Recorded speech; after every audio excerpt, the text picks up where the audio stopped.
Ok, está conmigo entonces Lucas capítulo 5, verso 1 al verso 11, vamos a leer, dice así la escritura. Cierto día, mientras Jesús predicaba en la orilla del mar de Galilea, grandes multitudes se abalanzaban sobre él para escuchar la palabra de Dios. Jesús notó 2 barcas vacías en la orilla, porque los pescadores las habían dejado mientras lavaban sus redes. Al subir a una de las barcas, Jesús le pidió a Simón, el dueño de la barca, que las empujara al agua. Luego se sentó en la barca y desde allí enseñaba a las multitudes. Cuando terminó de hablar, le dijo a Simón, ahora ve a las aguas más profundas y echa tus redes para pescar. Maestro, respondió Simón, note a esta respuesta. Maestro, respondió Simón, hemos trabajado mucho durante toda la noche. Hemos trabajado mucho durante toda la noche y no hemos pescado nada. Pero si tú lo dices, echaré las redes nuevamente. Y esta vez las redes se llenaron de tantos peces que comenzaron a romperse. Un grito de auxilio atrajo a los compañeros de la otra barca, y pronto las 2 barcas estaban llenas de peces y a punto de hundirse. Cuando Simón Pedro se dio cuenta de lo que había sucedido, cayó de rodillas delante de Jesús y le dijo, Señor, por favor, aléjate de mí. Otra respuesta de Pedro, Señor, por favor, aléjate de mí. Soy demasiado pecador para estar cerca de ti. Pues estaba muy asombrado por la cantidad de peces que habían sacado, al igual que los otros que estaban con él. Sus compañeros Santiago y Juan, hijos de Zebedeo, también estaban asombrados. Y Jesús respondió a Simón. Aquí viene una de las respuestas más contundentes que Simón pudo recibir en su vida. Dice, no tengas miedo. De ahora en adelante pescarás personas. Y en cuanto llegaron a tierra firme, dejaron todo y siguieron a Jesús. Cierra sus ojos. Señor, te damos gracias por tu palabra en este día. Oramos, Señor, para que tú puedas traer sobre nosotros la paz que prometes en tu escritura, en tu palabra, que pueda venir sobre nosotros esperanza y que podamos salir de este lugar transformados por tu presencia, Señor. En el nombre de Jesús, la iglesia dice, amén. Amén. Quiero partir haciéndote una pregunta que no es necesario que me la respondas de forma pública, pero sí respóndela en tu corazón. ¿Alguna vez has tenido una noche oscura, una noche difícil, una noche en donde pareciera ser que los pensamientos que vienen a tu corazón y a tu mente no se fueran nunca y por eso mismo no has podido ni siquiera dormir? ¿A alguno le pasó alguna vez? No quiero que me lo responda de forma abierta, pero sí en su corazón, porque entiendo de que el ser humano, entiendo que cada uno de nosotros libra diferentes batallas, diferentes luchas. Hay un montón de cosas que lidian en nuestro corazón y yo les decía la semana pasada que los estudiosos de la conducta humana señalan de que pasamos desde la pandemia, que era el COVID, ¿cierto? Que andábamos todos tan cuidándose y algunos escondidos en casa para no contagiarse. Y pasamos desde esa pandemia a la pandemia del estrés, de la ansiedad, de la sobrepreocupación, de la depresión y muchísimas cosas vienen a nuestro corazón y a nuestra mente. Y quiero decirte que no eres el único que ha tenido este tipo de noches difíciles. El salmista, voy a leer solamente 3 pasajes para que podamos contextualizarnos en el tipo de noche del cual estoy hablando. Salmo 6:6 dice, estoy agotado de tanto llorar, toda la noche inundo mi cama con llanto, las empapo con mis lágrimas. Es la expresión del corazón de una persona que ha estado pasando una noche difícil. Salmo 51:3 dice, pues reconozco mis rebeliones, por la noche me persiguen. El salmista pareciera hablar de este momento en donde uno hace una reflexión del día o de la semana y comienzas a buscar cosas que fueron positivas y a lo mejor no las logras encontrar y te encuentras con aquellas cosas que marcaron tu vida de forma negativa. Por la noche es como que el salmista diciendo, estas malas decisiones como que me persiguen cada noche. Salmo 42:3 dice, fueron mis lágrimas, mi pan de día y de noche. Mientras me dicen todos los días, ¿dónde está tu Dios? Y aquí suma el salmista, ¿cierto? Algo más, que es el comentario de las personas. Cuando de repente estamos en una situación compleja y algunos dicen, bueno, ¿y dónde está tu Dios? Tú que te congregas, tú que vas a la iglesia, tú que eres fiel en todo lo que haces con respecto a tu Dios, ¿dónde está tu Dios?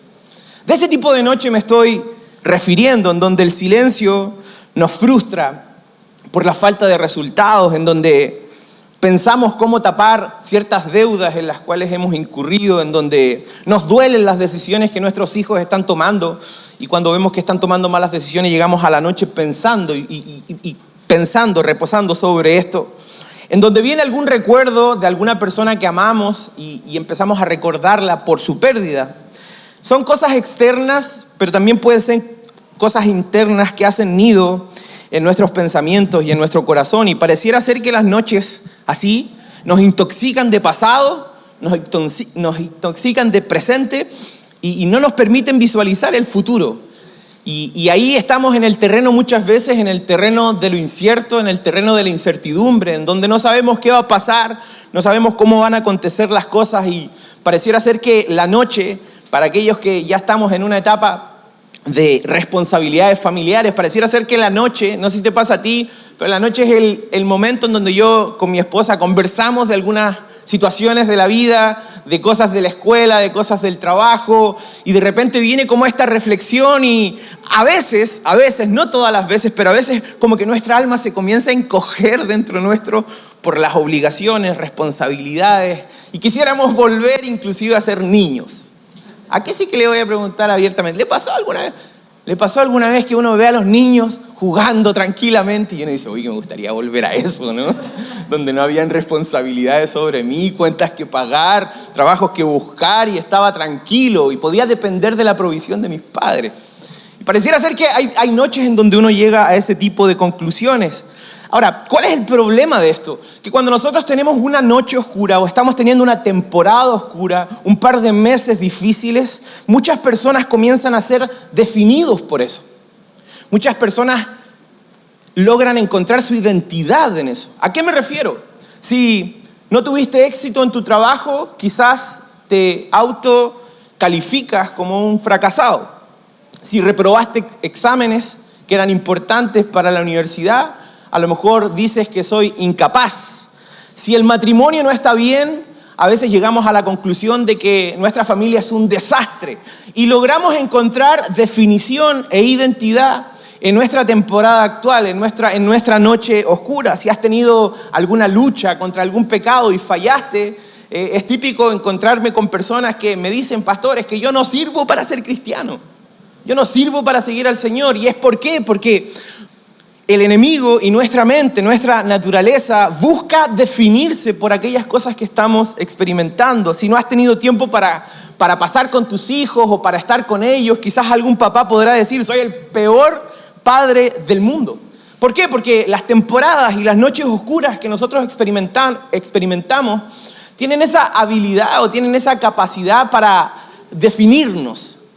Tienen esa capacidad para encontrar identidad en ello, y aquello que nos define generalmente cuando estamos mal son malas definiciones, las que les acabo de mencionar, ¿cierto? Soy un fracaso, soy un desastre, no sirvo para esto, las cosas no funcionan. Como pastor muchas veces digo, funcionará lo que estamos haciendo, no funcionará, y de repente viene esa noche oscura a golpear cada corazón y a sembrar duda en cada uno de nosotros. Y quiero decirte que en ese sentido no estás solo. Hasta las personas de más fe que nosotros podemos encontrar en la Escritura experimentaron procesos de ese tipo. Hasta las personas como Elías, ¿cierto? Que era un hombre que hacía descender fuego del cielo, un hombre que oraba para que el cielo no trajera lluvia, se cerraba el cielo y oraba para que volviese a llover, llovía. E inclusive él llega un momento tan intenso en su vida que dice, basta ya, oh Jehová, quítame la vida porque no soy mejor que mis padres. En otras palabras, lo que Elías está diciendo, ya no quiero seguir haciendo esto porque no veo ningún fruto, no veo ningún resultado. Y como no veo ningún resultado, él se comparaba con las otras personas, con los otros que sirvieron al Señor. Y decía, Elías, yo en comparación a Moisés no soy nada, yo en comparación a David no soy nada, quítame la vida. O sea, llegó a un punto tan complejo en su corazón que él incluso decide decirle al Señor, Dios, llévame contigo porque para lo que tú me elegiste, al parecer yo no estoy calificado, yo no estoy capacitado para esto. Y cuando nosotros vamos a las Escrituras, al pasaje principal que nosotros acabamos de leer, nos vamos a dar cuenta de una cosa. Y esa cosa, nos damos cuenta de que Pedro estaba teniendo justamente una noche oscura, había tenido una noche difícil. ¿Cuál es el contexto que rodea el pasaje que nosotros acabamos de leer? Un pasaje muy conocido llamado la pesca milagrosa. Muchos lo conocen de ese modo. Otros subtítulos de la Escritura lo colocan como el llamado de los primeros discípulos. Pero al fin y al cabo, muchos de nosotros hemos conocido este pasaje ni siquiera en la iglesia. Lo hemos escuchado en alguna ocasión. Y encontramos a Jesucristo haciendo algo distinto. Porque si tú te vas al capítulo 4 del libro de Lucas, te vas a encontrar de que Jesucristo estaba predicando constantemente, pero en las sinagogas. Y esto es lo que yo les digo siempre. Las sinagogas vienen a ser este centro para los judíos. La sinagoga era un centro de estudio, de reflexión, de adoración, en donde se podía aprender de la palabra, en donde podía haber comunión con las personas. Un tipo de sinagoga podría ser como esto. Lo que nosotros hacemos, reunirnos, adorar juntos, esperar en el Señor por respuestas, etc. Sin embargo, cuando vamos a Lucas capítulo 5, nos damos cuenta de que Jesucristo está haciendo algo distinto. ¿Qué está haciendo? Está enseñando en la calle, está enseñando en el mar. E inclusive no tiene un púlpito, no tiene instrumentos musicales de fondo, no tiene micrófono, solamente tiene una barca. Y la Escritura dice que Él enseña desde la barca. La barca se la pide a Pedro, que era el dueño de la barca. Le pide la barca, va un poquito hacia adentro. La multitud estaba encima, le agolpaba porque deseaban escuchar lo que Él estaba diciendo. Y comienza a enseñar de forma abierta. Por lo tanto, tú no necesitas un púlpito, o tú no necesitas un cargo, o tú no necesitas un gran liderazgo o una gran responsabilidad para hablar acerca de lo que Dios te ha entregado. Cuando tú entiendes eso, tu barrio se transforma en tu plataforma. Cuando tú entiendes eso, tus compañeros de trabajo se transforman en la iglesia. Cuando tú entiendes eso, cualquier lugar en donde tú te encuentres es el momento oportuno para que tú puedas dar a conocer esperanza. Alguien dígame en eso. Por lo tanto, no necesitamos grandes cosas para poder dar a conocer a Jesús. Necesitamos solamente valentía para hablar aquello que Él nos ha dado. Por lo tanto, la iglesia de Jesucristo en este momento está ubicado a la orilla del lago, a la orilla del mar, y estaban ahí con personas observando Jesucristo enseñando, y le pide la barca a Pedro. Y Jesucristo tiene mucho que enseñarnos con respecto a esta vivencia. La multitud se agolpa a escuchar la palabra de Dios, y esto es porque la gente tiene un interés por lo sobrenatural. La gente tiene un interés por las cosas que no puede controlar. Y nosotros lo sabemos, ¿cierto? Hace muchos años atrás habían cosas, ocultismo, que eran cosas que estaban como por debajo de la mesa, pero hoy día uno las puede ver públicamente en televisión. ¿Por qué? Porque la gente tiene un interés por las cosas espirituales. Sean estas buenas, incorrectas, el punto es que hay un interés. Y la gente tenía interés de lo que Jesucristo tenía que decir.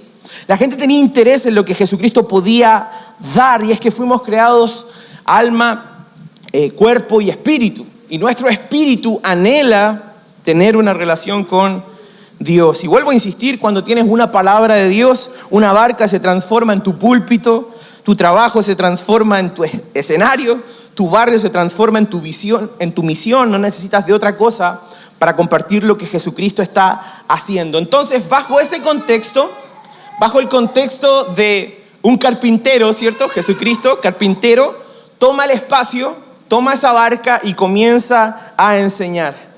Y yo me imagino en ese momento cómo hubiese estado Pedro. Porque nosotros conocemos el carácter y la personalidad de Pedro alrededor de las Escrituras, ¿o no? Vemos a un Pedro que era muy impulsivo. ¿Hay algún impulsivo en este lugar? Me levantan. Ay, sí, todos los impulsivos me levantan su mano. Aquellos que hacen y después dicen, y después piensan, ¿cierto? Hacen y después, ¿por qué hice eso? ¿Por qué dije eso? ¿Por qué dije eso? ¿Cómo no lo pensé de una forma más elaborada, cierto? Porque a veces lo que nosotros decimos no es lo incorrecto, sino la forma, ¿no? Como somos impulsivos, llegamos y decimos cosas y a lo mejor hieren el corazón de las personas. Pedro era una persona impulsiva, Pedro era un líder por naturaleza, Pedro era una persona productiva, toda una noche pescando, pero no había pescado absolutamente nada. No había pescado absolutamente nada. Y me encanta la forma en que Jesucristo se relaciona con Pedro. Porque ellos ya estaban lavando las redes. En otras palabras, se estaban preparando para ir de vuelta a su hogar. Ya no hay posibilidades de pescar. En el primer siglo, en el tiempo de Jesucristo, la pesca era nocturna. Bueno, acá también yo he visto muchas personas que salen por la noche a pescar. Entonces, una noche entera tratando de pescar y una noche entera solamente encontrando el frío del lugar, solamente encontrando seguramente la conversación con las otras personas que estaban con él, pero no lograron pescar absolutamente nada. Una noche entera tratando de pescar y no encontraron absolutamente nada. Y ahí es cuando entra Jesucristo en escena para entablar un diálogo directo con Pedro y le dice lo siguiente: al subir a una de las barcas, Jesús le pidió a Simón, estoy en el versículo 3, el dueño de la barca, que la empujara al agua.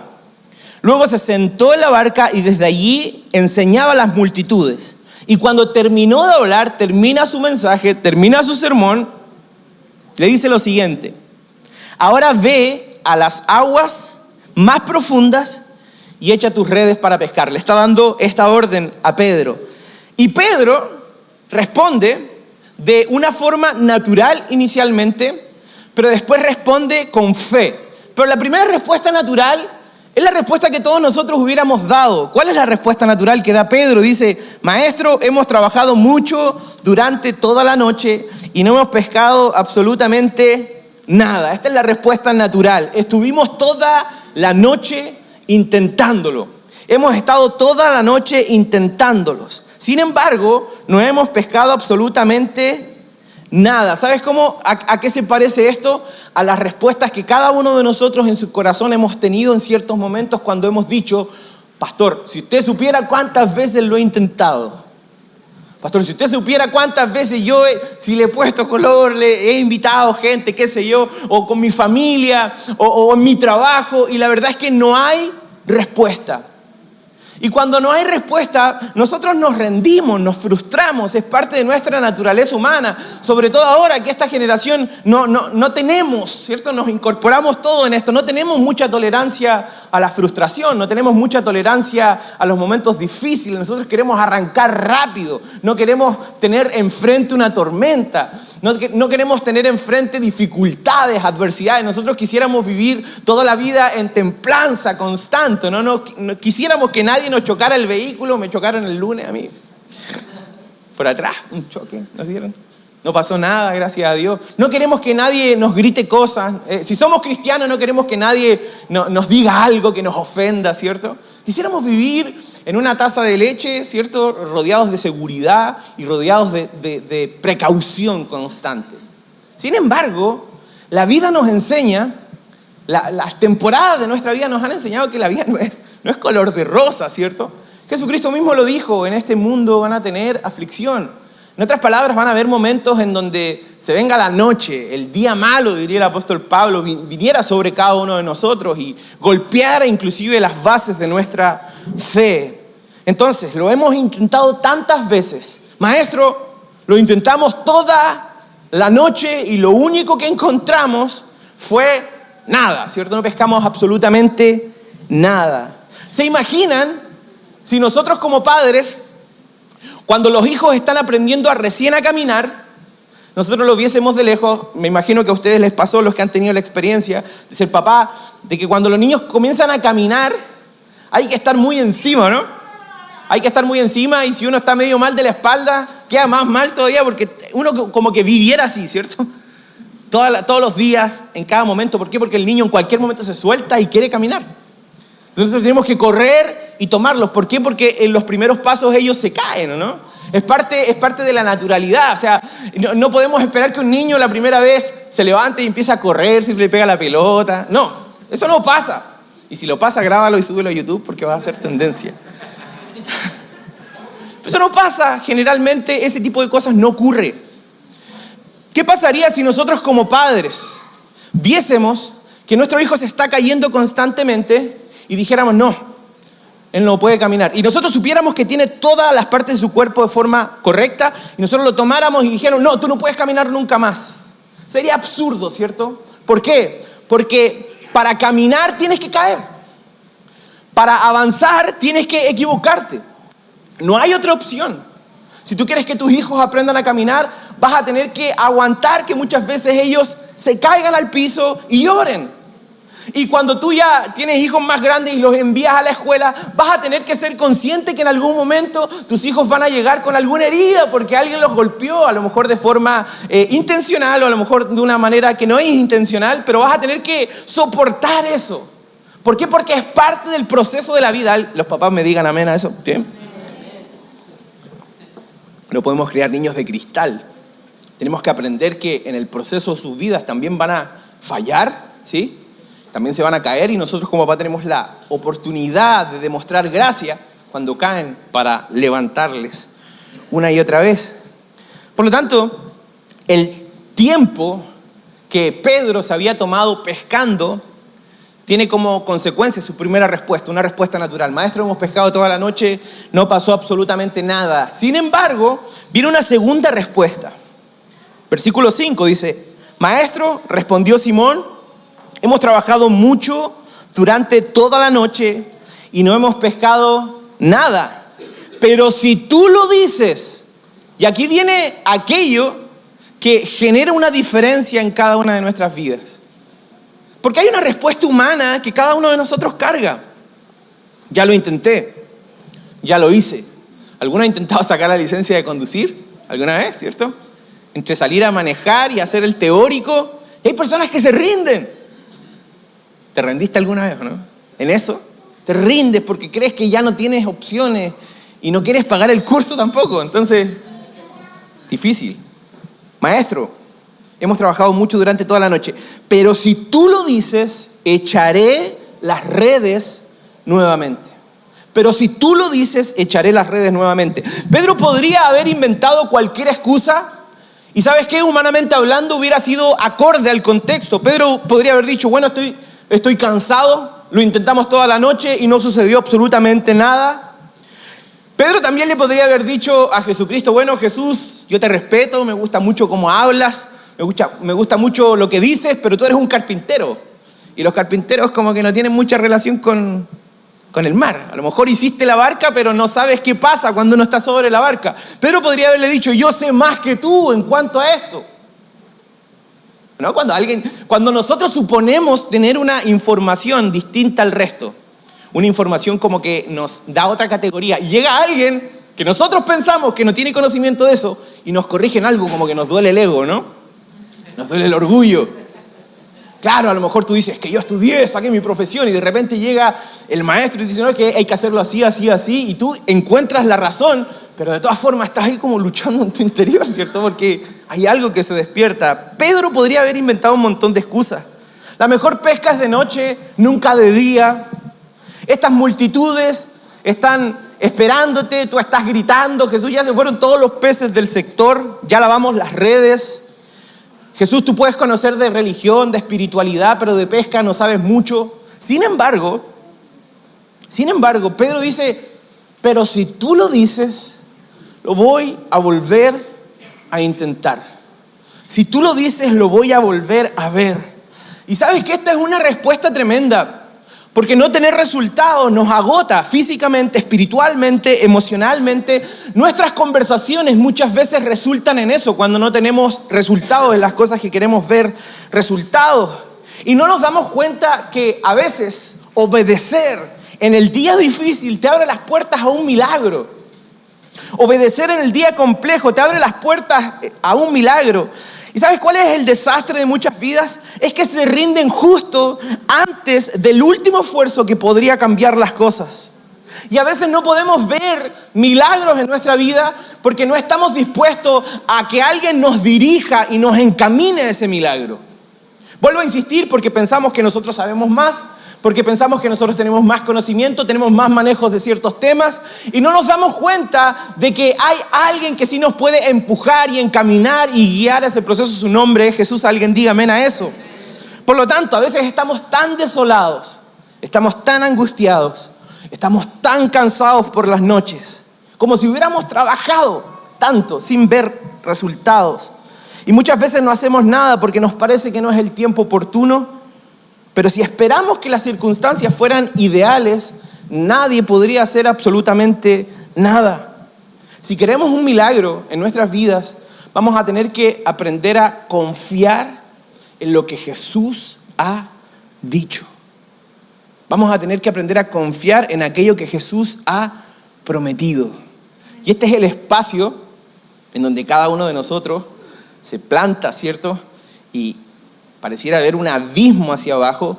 Tú tienes que aprender a caminar sobre las aguas, dando pasos de fe y de confianza en lo que Jesucristo puede hacer. ¿Y sabes qué es lo que marca la diferencia? Lo que marca la diferencia es lo siguiente: si tú lo dices, volveré a echar las redes nuevamente. La pregunta es, ¿por qué debería obedecer cuando mi temporada está siendo mala? ¿Por qué debiese obedecer cuando las cosas no están funcionando? ¿Por qué debiese poner mi fe en una palabra de alguien que ni siquiera puedo ver? Y es que la obediencia en medio de la frustración mueve la mano poderosa de Jesucristo. Y a veces nuestro milagro está antecedido o envuelto en un montón de derrotas, en un montón de cosas difíciles, en un montón de fracasos aparentes. Un montón de fracasos aparentes. Y yo lo he contado en algunas circunstancias, pero lo cuento porque sé que hay personas que les puede servir y les puede animar, pero yo le entrego mi vida a Jesucristo a los 17, 18 años. Ya estaba pasando a cuarto medio, había tomado muchas malas decisiones desde muy chico, y mi mamá tuvo que sufrir un montón de cosas, ¿cierto? Dentro de ella, un tiempo se separó con mi papá, mi mamá siempre de fe, orando. Yo la veía orando, y a veces yo les he comentado que cuando yo, sin Cristo, entraba a su pieza y la veía orando, y la veía llorando, a mí, ¿sabes lo que me dan ganas de decirle? Así como darle un abrazo por la espalda: mamita, ya levántese, séquese las lágrimas, la vida continúa. No, sigue orando. ¿Para qué? ¿Para qué, cierto? Me dan ganas de decirle eso. Y había momentos en donde yo la observaba de lejos y realmente la veía como en una posición de oración, de búsqueda, pero yo no veía resultado. Y ella seguía orando, seguía buscando al Señor, seguía buscando respuestas, seguía confiando. Y es en esa confianza y producto de esa oración que mi papá vuelve a casa de una forma milagrosa, y en otro momento se lo contaré, pero literalmente una persona fue, se lo hago cuento corto, ¿cierto? Una persona de Santiago viajó a Tocopilla y le dijo a mi mamá: tu esposo vuelve hoy. Y cuando mi mamá salió de la casa, estaba en la casa de mi abuela, todo observando acá. Es bueno cuando uno cuenta esta historia, ¿no? Así como ya puedo hablar de otras cosas y no escuchan, pero mi mamá sale de su casa, de la casa de mi abuela, camina 2 cuadras. Mi papá no vivía en la ciudad en donde nosotros vivimos. Yo soy de Tocopilla. Mi papá en ese tiempo se había ido a vivir a Antofagasta. Viajaba algunos fines de semana para compartir con nosotros, con sus hijos. Ese fin de semana él no nos había dicho que viajaba a compartir. Y de repente mi mamá camina 2 cuadras y está mi papá en su vehículo, estacionado. Y le dice, mi mamá se llama Elba: Elvita, ¿te llevo a la casa? Nunca más se fue. Todavía está en la casa. Mi mamá ahora lo quiere echar. No. Se fue. No. Él está ahora en la casa. Llegué yo al Señor, mi hermana llegó al Señor, empezamos a servirle y nos dimos cuenta de que muchas veces nuestros milagros o la antesala de nuestros milagros son momentos de frustración, son momentos de oscuridad, son momentos en donde no encontramos de dónde agarrarnos. Pero si tú te mantienes fiel y en obediencia al Señor, creyendo que el Señor va a hacer algo, el Señor lo puede hacer. ¿Por qué? Porque el desafío de Jesucristo siempre incomoda nuestra posición actual. Pedro, lavando las redes, un carpintero le dice: anda mar adentro, anda lo más profundo. Anda lo más profundo porque yo voy a hacer algo en lo más profundo. Y Pedro decide obedecer, guiado por la voluntad del Señor, ¿cierto? Pedro decide obedecer. La pregunta es: ¿estamos obedeciendo en el día difícil? ¿Estamos obedeciendo en el día complejo? Porque Jesús no nos deja en nuestra condición. Aún con una noche mala, Dios quiere movernos hacia un nuevo lugar. Y Dios usa nuestras noches oscuras. Dios usa inclusive los fracasos aparentes. Dios usa las derrotas que a lo mejor Otros han traído sobre nosotros y han dicho, ese es tu Dios, a ese es el Dios tú sigues, por eso te congregas, mira la vida que llevas. Y de repente el Señor nos promueve y nos entrega algo diferente. Y Dios utiliza incluso las situaciones más adversas de nuestra vida para hacer nacer milagros en nuestro corazón, con la finalidad de que nosotros podamos responder a su amor y a su gracia. Y a lo mejor muchos me pueden decir, pero es que pastor, yo no tuve una noche oscura, yo no he tenido ni siquiera un mes oscuro. Yo de que recuerdo hay momentos y situaciones en nuestra vida que me han golpeado y me han traído hasta acá. ¿Y qué pasaría si Dios te está diciendo hoy día, bueno, vuelve a intentarlo? Vuelve a intentarlo. Con tu hijo, con tu hija, vuelve a intentarlo. El cielo va a pelear por ti. Con tu matrimonio, vuelve a intentarlo. Con tu vida de fe, vuelve a intentarlo. Pastor, es que yo hace mucho tiempo que no tengo una relación con Jesús. Vuelve a intentarlo. ¿Qué pasaría si esta es la ocasión en donde Jesucristo desea hacer algo especial en tu vida y en tu corazón? ¿Y sabes qué? Lo que más me impresiona de este milagro no son los peces que vinieron sobre la barca. No está ahí mi énfasis.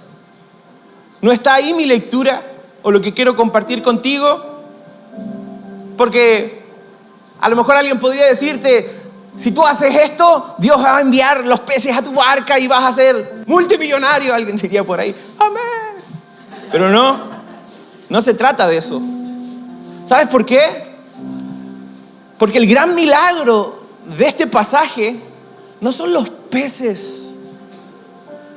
El milagro de este pasaje es que cuando Pedro se da cuenta de lo que está pasando, dice la Escritura, versículo 8, cuando Simón Pedro se dio cuenta de lo que había sucedido, que los peces empezaron a saltar sobre la barca y fue tanta la provisión de Dios que tuvieron que llamar a otra barca.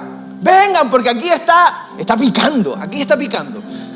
Las barcas llenas de peces. Pero ¿cuál es el punto? Que cuando Pedro se da cuenta de esta situación, cayó de rodillas delante de Jesús y le dijo, Señor, por favor, aléjate de mí, soy demasiado pecador para estar cerca de ti. ¿Sabes cuál es el gran milagro de este pasaje? Es que Pedro reconoce su condición. Señor, Pedro estaba pero con su mente, ¿cierto?, explotada con el milagro que acababa de pasar. Pedro estaba pero con su corazón palpitante por lo que acababa de ver. Él había intentado pescar toda la noche y no picó nada. Y de repente hubo un carpintero, pero un carpintero con mucho poder. Y de repente las barcas empiezan a llenar y a llenar y a llenar. Y en ese momento Pedro se da cuenta de lo que acaba de suceder y dice, Jesús, aléjate porque yo soy demasiado pecador. Señor, aléjate porque yo no puedo estar cerca tuyo. Tú eres demasiado divino, eres demasiado grande, eres demasiado poderoso. Debido a que Pedro era un pescador experimentado, Pedro sabía que las condiciones eran desfavorables. Sin embargo, había reconocido que había existido un milagro. Y Pedro le temía a Jesús en el sentido de tenerlo tan elevado, tan arriba, tan lejos, que él no se podía relacionar con él. Pero ¿sabes qué? El milagro de este pasaje es que cuando Pedro se acerca, dice, apártate de mí, apártate. Jesucristo le responde, Pedro, Simón, no tengas miedo de mí, no tengas miedo de lo que puedo hacer contigo en tu vida, no tengas miedo. Y sabes que yo creo que hay muchas personas que sienten temor de relacionarse con Jesús. Les da miedo. Porque piensan, si yo me relaciono con Jesús, voy a tener que dejar esto, voy a tener que dejar de salir los sábados, me gusta, ¿cierto? Voy a tener que dejar de tomar algunas copas, voy a tener que dejar el cigarro. Y en vez de entender de que Jesucristo desea acercarse a ti, y esas cosas que son externas, el Señor las va a tratar en su momento, pero Él está más interesado en lo que hay en lo profundo de tu corazón. Y Pedro le está diciendo, Señor, apártate, yo soy demasiado pecador. Y Jesucristo le dice, no tengas miedo. No tengas miedo porque tu pecado no es más fuerte que mi amor. Y tu fracaso no es más fuerte que la cruz. Y tu desconsuelo no es más fuerte que el Espíritu Santo que viene a consolar nuestros corazones. Por lo tanto, el énfasis de la historia no es el milagro de los peces. El énfasis de la historia es el milagro del llamado. El milagro de que alguien que se consideraba a sí mismo como un pecador sea invitado a seguir a Jesucristo. Pero no sea invitado solamente a seguir a Jesucristo, sino que le dice, no tengas miedo, de ahora en adelante pescarás personas. Esta es tu nueva identidad. Eres mi discípulo, eres mi amado. Y no solamente eres mi discípulo y mi amado, sino que yo deposito sobre ti propósito, visión, vida, para que tú puedas hacer lo que yo te he creado para que tú hagas. Yo creo que hay que volver a entender esa situación en nuestra vida. ¿Sabes por qué te sientes tan vacío a veces? Porque no estás haciendo o no estás desarrollando aquello por lo cual Dios te permitió nacer inclusive. Naciste con un propósito. Naciste con un corazón y Jesucristo ha depositado su soplo de vida en ti y te ha llenado de virtudes y de capacidades para que tú sigas adelante. Por lo tanto, cuando tú te acercas a Dios, que yo lo he hecho muchas, de hecho en mis primeros años de cristiano, conversaba con el pastor y le decía, pastor, yo no soy para ser cristiano, yo no soy para ser discípulo. Y los profesores de mi liceo me decían, te damos 3 meses para que vuelvas a hacer lo mismo que siempre has hecho. Cuando viajo a Tocopilla y me encuentro con algunos profesores y me preguntan, ¿y qué estás haciendo? Digo, soy pastor. ¿Soy pastor? ¿Tú pastor? Sí, soy pastor. El Señor ha sido bueno. Ha tenido misericordia de mí, de mi familia. Y de la misma forma Él te llama. De la misma forma Él te dice, de ahora en adelante serás. Pedro estaba intoxicado de su presente y de su pasado. No logramos pescar nada, dijo. Pero de ahora en adelante serás. De ahora en adelante serás un mejor padre. De ahora en adelante serás una mejor madre. Y hay alguno que diga, ¿por qué hace tanta mención de eso? Porque es que es el tesoro de nuestros corazones, ¿no? Por encima de nuestros trabajos, por encima de nuestra economía, son nuestros hijos. Los amamos, ¿cierto? Y queremos que ellos estén bien. De ahora en adelante serás un seguidor. De ahora en adelante serás un discípulo. De ahora en adelante yo voy a proveer para una visión específica. De ahora en adelante dones espirituales fluyen sobre ti. De ahora en adelante vas a ser un pescador de hombres. Te cambio tu futuro, te cambio tu identidad. Yo cambio sobre ti lo que inclusive muchos han dicho de ti. Quizás cuando chico te dijeron un montón de cosas que hicieron doler tu corazón, pero el Señor te dice, tú eres mi especial tesoro. Tú eres mi especial tesoro, tú eres mi hijo amado. Yo te amo. Y Dios usa nuestras noches de frustración para atraernos a Él. ¿Cuál es el sentido de tener un día malo, una noche oscura, un tiempo difícil? Acércate a Jesús. Y cuando te acerques, vas a lograr escuchar el susurro de su voz diciendo, de ahora en adelante, tú serás.